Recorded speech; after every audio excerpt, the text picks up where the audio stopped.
Welcome to our podcast on buying and selling real estate in Los Angeles. Today, I'm joined by rock and roll agent Avery Carl. We've had a lot of requests recently for a podcast on short-term rentals, so we're thrilled to have Avery on the show. Her team at the short-term shop focuses on vacation rentals and short-term rental clients, and they've closed over $1 billion in real estate sales. I'm also joined with my bud, Justin.webb from the Skelton group to talk all about short-term rentals because Justin is a short-term rental owner as well. So let's get started.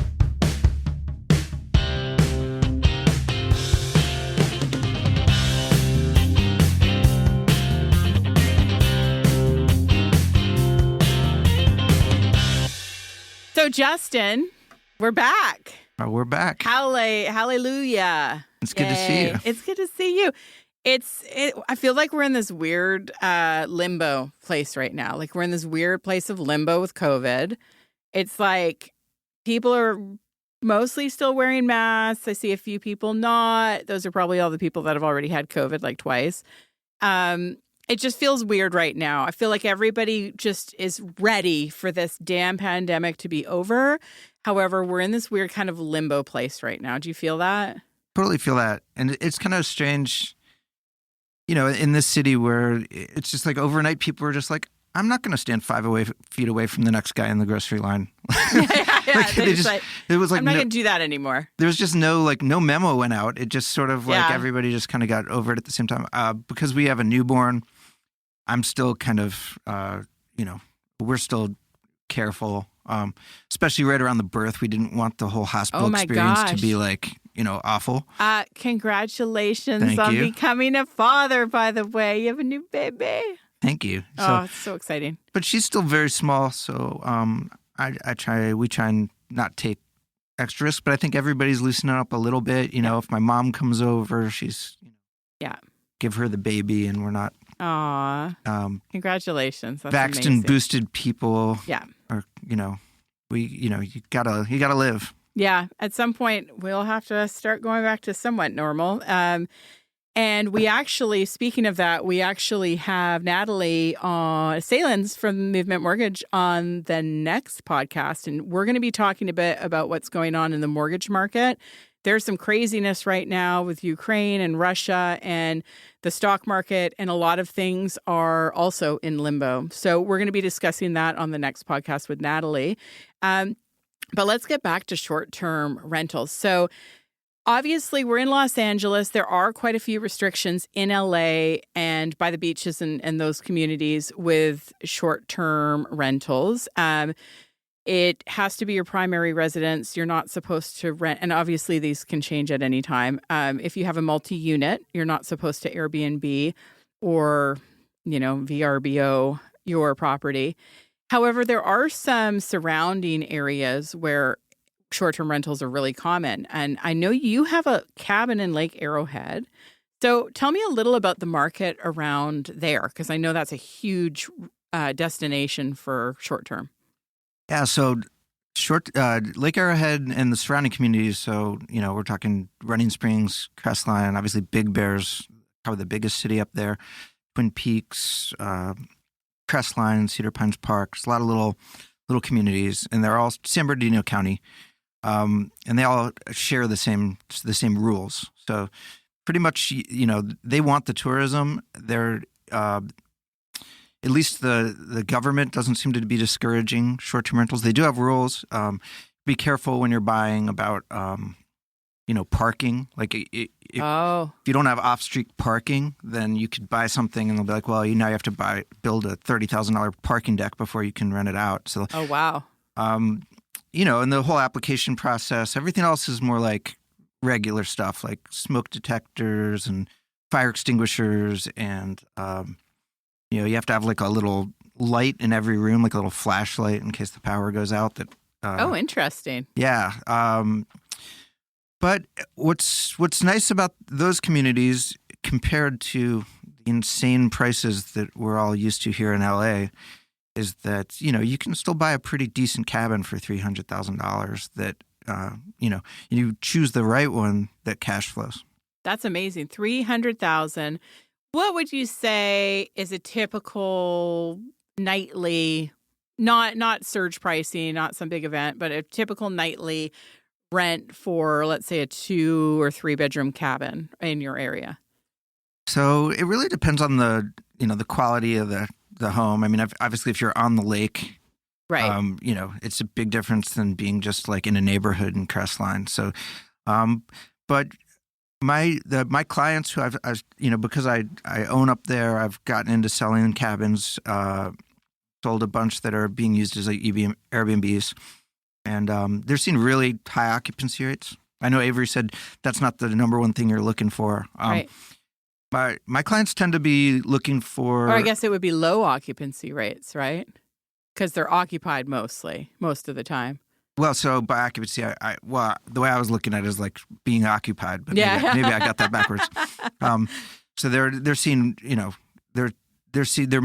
they are rented most of the days that they're available. Oh, that's great.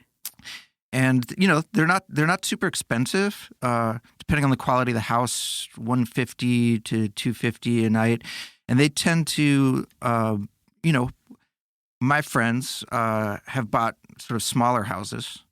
First of all, because that's where you get in at that lower price point, Right. And there's some other advantages to buying an inexpensive cabin to rent as opposed to the more expensive one, which I know Avery was saying the bigger houses are better, but that also brings problems. So up there, the neighbors really don't like it. If you go on Facebook or Nextdoor, I mean, it's just one post after the other. People complaining about short-term rentals, short-term Right. renters, owners. These people are ruining our community. It's like there's a lot of friction there, almost like down here it is with gentrification. Right. And gentrification is real up there with it too. Right. They're getting Right. priced out of housing because of Airbnb, because of short-term rentals. So, what nice thing about having the smaller, if you get a little tiny 1-bedroom, 1-bath cabin with a beautiful view and a glass wall and off-street parking space, well, you're only going to have one car there.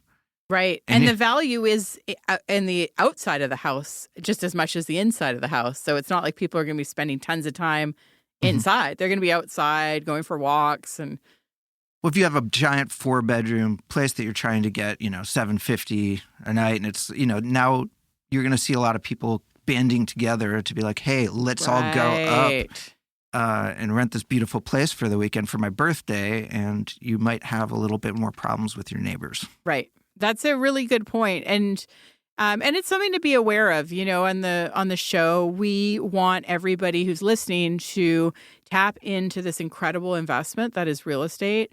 However, there's a bit of a social responsibility that comes along with being a property owner. You don't want to be a bad neighbor. I never want to be a bad neighbor. Actually, part of the reason we didn't end up doing short-term rentals with our house is I love our neighbors. I adore our neighbors.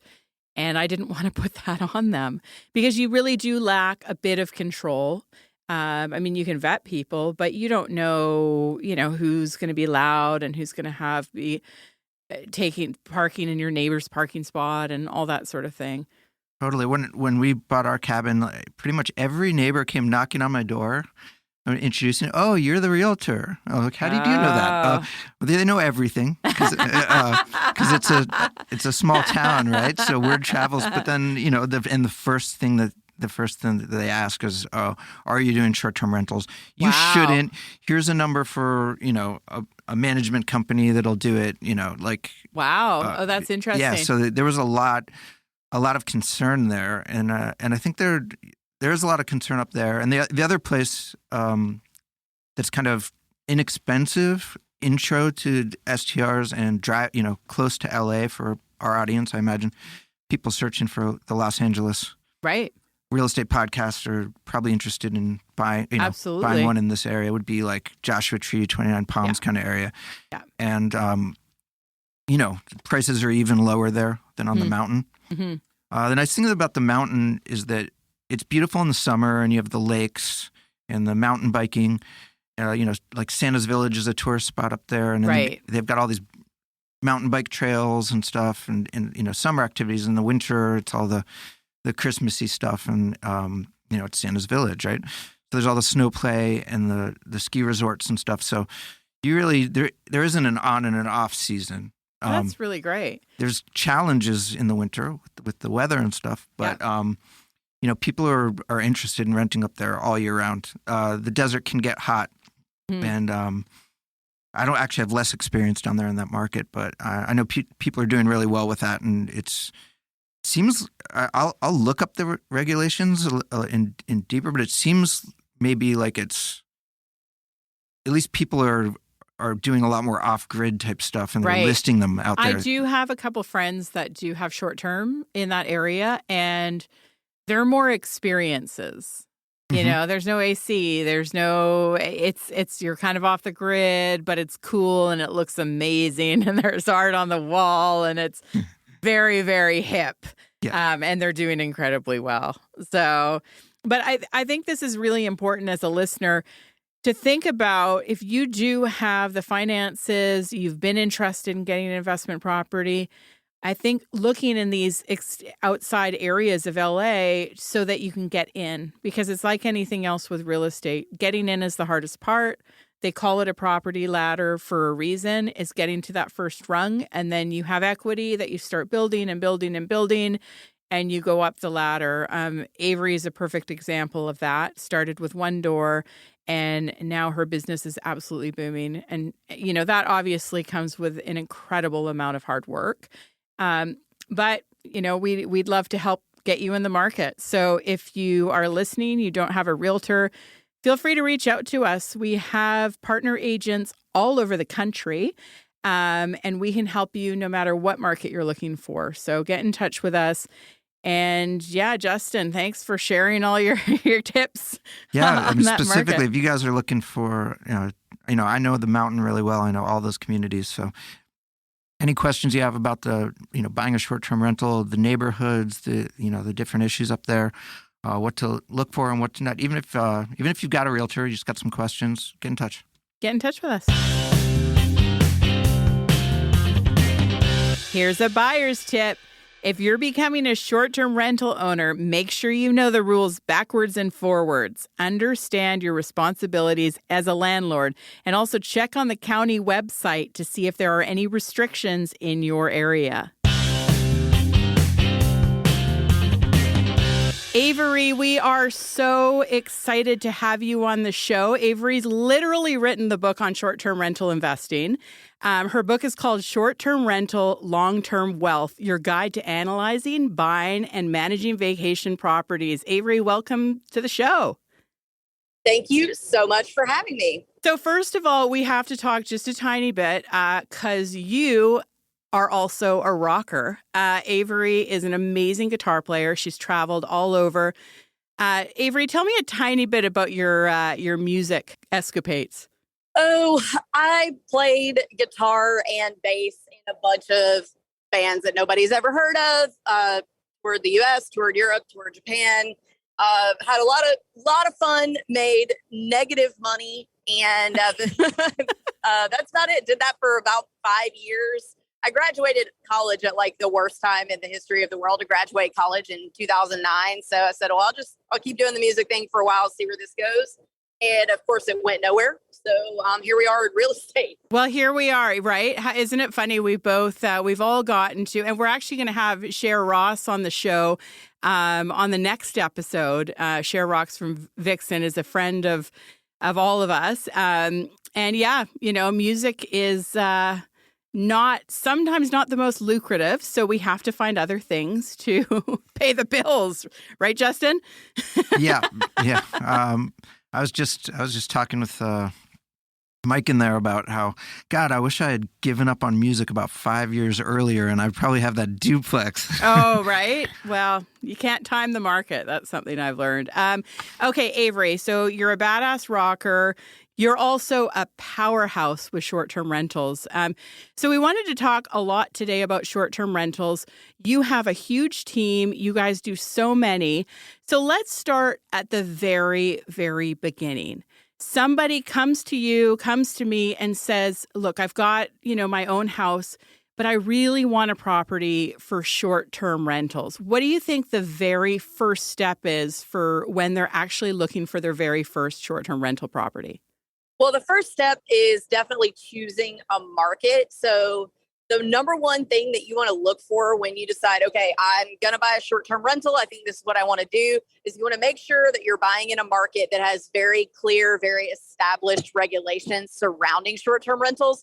So, for example, I used to live in Nashville, used to do real estate in Nashville, and it has some very volatile short-term rental regulations. And people were calling me all the time saying, oh, hey, I found this $1 million house is going to make a great Airbnb. Let's make an offer. And I'd have to be like, wait a minute, that is not zoned. You can't short-term rent that. So you need to make sure that you're choosing a market where you are actually allowed to short-term rent. I know that sounds a little ridiculous, but you'd be surprised how many people just go buy something and don't even think about, oh, there might be a regulation against this. Well, and it's a really good point what you said about kind of tried and tested, because there are a lot of areas that are starting to get a lot of short-term rentals, but they haven't been through the process of the pushback of local residents. So, the regulations are changing. We're seeing that a lot. So a market like Palm Springs, for example, Palm Springs has a ton of short-term rentals, and there was a huge pushback, and they actually changed a lot of the regulations, restricting the number of days you could rent, a lot of other restrictions on your rentals. And then there was so much pushback from the businesses because they were losing tourists that they changed and loosened some of those up.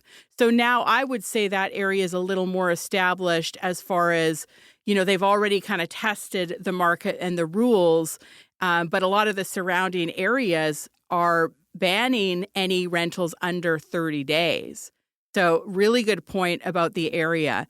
And then what do you think? I was wondering about this. What do you think is the best first short-term rental layout? Would you say a bigger house is better, a smaller house that's in a lower price point? What are you seeing in your market? I have offices in 11 different markets right now, and across the board, 4 bedrooms and up do have the highest return on investment. But with that being said, 1 through 3 bedrooms are going to do exactly what you need them to do. So like I own 2 bedrooms, a 3-bedroom, and a studio. And I will never sell any of those because they do exactly what I need them to do. I'm actually under contract on a 1-bedroom right now. So what I don't want people to do that are new to this is to wait themselves out of the market, say waiting to buy a bigger property and saving up. And then the way appreciation is going right now, maybe not being able to afford anything at all while you're saving up. So I would say go ahead and buy what you can afford now so that you can start cash flowing and worry about what size makes the most sense later when you have properties and you have cash flow coming in, so that you don't just save and save and save. And then in a year when you have enough money, that 2-bedroom house that you could have afforded now is now more than the 4-bedroom house would have been back then.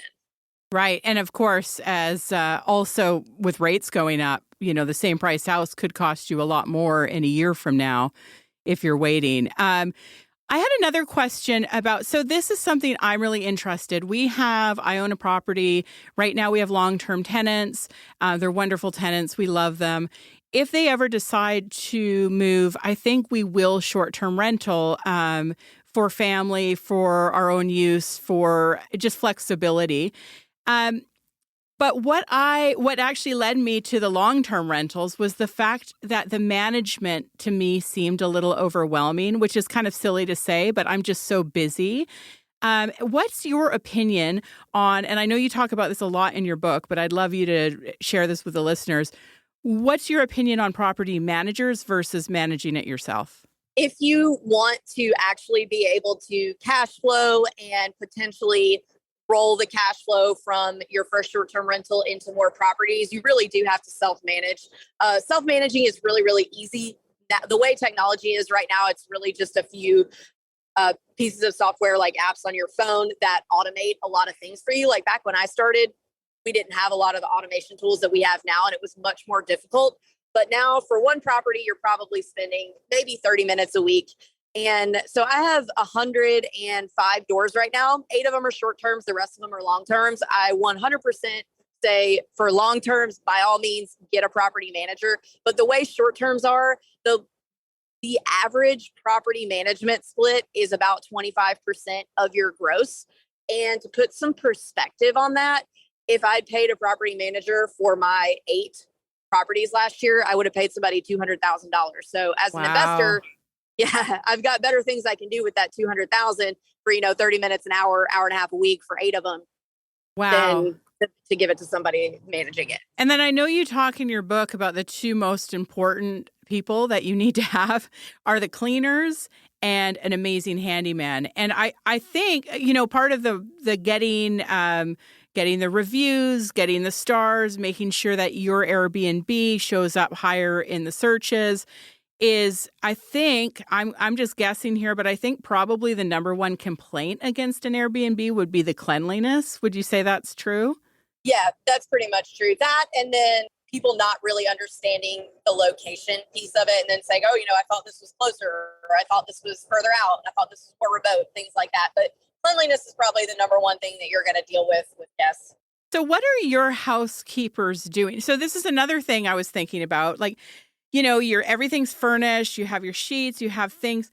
How do you keep track of what goes missing? How do you keep track of things that need replacement? Are those, if you have wine glasses in the cupboard and they get broken, do they do an inventory list every time they clean, or how does that get managed? So they're not doing a full inventory list every time they clean, but if they notice something is missing or something's getting a little ratty, maybe it's time to replace some towels, some sheets, then they'll let us know. So your cleaners really are, that's why I say your cleaner is the most important person, because they're almost like a mini property manager. They're your eyes and ears. So they're going to be the ones to tell you when it's time to do things like that or when it's time to restock. And what are some other things people could do to accumulate good reviews once they get their short-term rental up and going? The best thing that you can do to make sure you get good reviews is to make sure that you're screening your guests so that you're not taking guests who are going to be super high maintenance, who are probably going to give you bad reviews. So you can kind of tell by the questions that somebody asks when they come to book your property if they're going to be really high maintenance or not. So if they ask things like, oh, what kind of sheets do you have? How many thread count? That's somebody who's going to have some things to complain about no matter what. So, to them, you would say something like, oh, yeah, I got them from Walmart on discount. They're like jersey knit or whatever. You probably, they're Right. the cheapest ones we could get. So then Right. that way they'll go book somewhere else. Oh, that's really funny. Also, what about pricing? How do you, I know there's surge pricing. Obviously, if there's a big event and you see that, everything's sold out, obviously you can bump your price. I feel like pricing could be a little tricky. And I've been searching a lot for short-term rentals, just prices before, to get ready for the show. And there's just such a range. So how do you determine pricing? And is it better, would you say, to only rent it 15, 20 days a year at a higher price, or just to constantly keep it booked? All really good questions. So again, they didn't have this when we started, but now they have these wonderful tools out there called dynamic pricing tools that will do all that for you. Their algorithm is constantly analyzing past booking data, current booking data, what else is going on with other properties in the market, and pricing you at the highest price that it thinks you'll be able to get booked for all the nights. So that's why it's called dynamic. And then in terms of, wait, what was the second question? I totally spaced on that. Yeah, I was just wondering, as far as renting it out, if it's better to do less rentals at higher prices, or it's better to just get maximum price and, have less wear and tear by people staying there less days. Yes. So a lot of people get really caught up in occupancy rate and they say, oh, I want zero vacancy. I just want to buy where they have the highest occupancy rate. I want it booked 100%. So that is, if you're going to get caught up in any one metric, occupancy rate is not the one to get caught up in. The one you want to pay the most attention to is going to be the gross annual income. So to give you an example of what I mean, my husband Luke and I own a 4-bedroom cabin in the Smoky Mountains. We also own a 4-bedroom beach house in Destin, Florida. We bought those in the same year, paid roughly the same amount for each. The occupancy rate in the Smoky Mountain one is pushing 90%. The occupancy rate on the Destin beach house is about 67%. So somebody would say, oh, I'm going to go with the 90% one all day. But the Destin house actually made $40,000 more than the Smokies house, even though it has a technical low season. So it made all of its money between March and the end of October, and it's kind of not booked the rest of the year. So a lot of people get real worried about seasonality and occupancy rate when really the gross annual income is the most important number. That makes sense. And then as far as maintaining the house, so the other issue or concern I would say I had about renting my own house is, when things aren't used constantly, when toilets aren't flushed all the time, when the dishwasher isn't run and gaskets start cracking and things start not, functioning as they should. How do you make sure that, with these houses, that the maintenance on them doesn't cause issues? For example, something starts leaking, or do you just constantly have people checking? How do you deal with that? Your cleaner will again kind of know that what's going on with that, because when they go in to clean, they're having to clean toilets. So they're having to flush and see if that's working, and they're, cleaning sinks, cleaning things like that. So they're going to know. They're going to be turning lights on and off a lot. And our cleaners will do light maintenance stuff like changing light bulbs, changing air filters, things like that. And if there's anything that they notice that is outside their scope, then you just give your handyman a call and they'll get out there and take care of that usually. And how have you found your cleaners? Do they work specific? I mean, you have so many doors now. Do you have your own team, or do you use a company? How do you find, I think finding a really good, reliable, available cleaner can be pretty tricky because the great ones are often not available. So the best way to do that, just in a non-market specific way, my best advice would be there are going to be real estate investing Facebook groups specific to really any market in the country. There are going to be Airbnb owner and host groups specific to any market in the country. I guarantee there's the Los Angeles Airbnb owners Facebook group out there. And what I found is that real estate investing is one of the industries that everybody's willing to help each other. It's definitely like an abundance mindset, and not like, I'm not going to help you because you're going to be taking tenants away from me. No, there's plenty of guests for everyone. There's plenty of tenants for everyone. So a lot of people are really, really helpful in those local Airbnb specific Facebook groups. If you just go in there and say, hey, I need a cleaner around this area. And a lot of people are usually pretty willing to help. That's a really great tip, actually. And even just to go on and start just absorbing information. And you're right. I mean, it really one door. It's amazing that you started at one door and you have this huge amount of doors now. Just the idea of it seems overwhelming. But I guess why it's so important to set yourself properly in the beginning and have good systems in place. Absolutely. 100%. And then you can delegate. You can delegate to other people to help maintain. And it's a really wonderful... It's a wonderful format, too, for people who love to travel. I have so many clients that are retired now, and they would like to go travel for 6 months out of the year. And they're starting to kind of put their foot into possibly an Airbnb or a short-term rental model. Another question I had was, how many people do you get? Do you have a maximum number of days that people are allowed to stay, just to make sure that they don't have any sort of tenants' rights, or do you let people stay for longer than a month? We typically stay under the number of days that per state that would make it have a tenant, make it a long-term rental, basically. So 30 days for some states, 28 days for others, but we don't let them stay longer than that because we do not want them getting tenants' rights. And then you have to go through an eviction process if they don't leave. So it's best to keep it under that, or have them sign a separate actual long-term lease. But even in that case, you would still have to do an eviction if they won't leave, which, as you know, very difficult. And then out of all the short-term rentals you've done, which is a lot, how many really kind of big problems have you had throughout the process? How many are, a nightmare where they trash the place or just become a pain? What would you say the ratio of that is? So we've never, knock on wood, had anybody like throw a party or trash the place. I mean, yeah, we've had our cleaner come in and it not be as clean as she probably wanted it to be. They didn't take as good a care of it as she would have liked.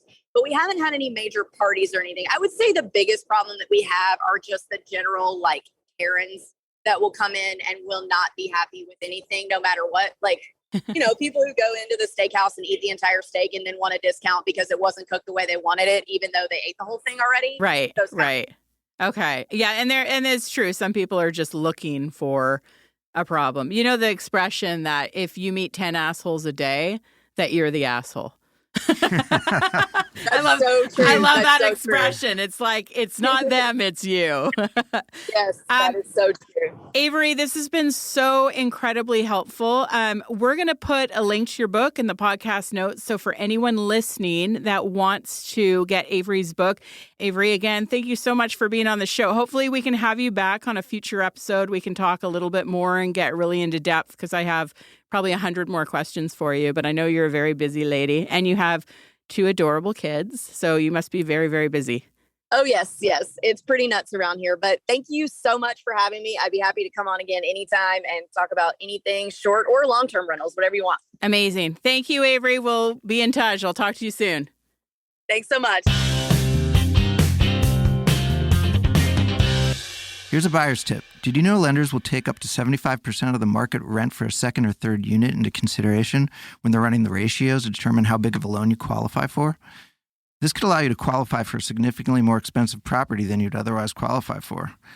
And any appreciation you see over the course of ownership will be based on the larger base value of the property. This could allow you to make more money off the bank's money.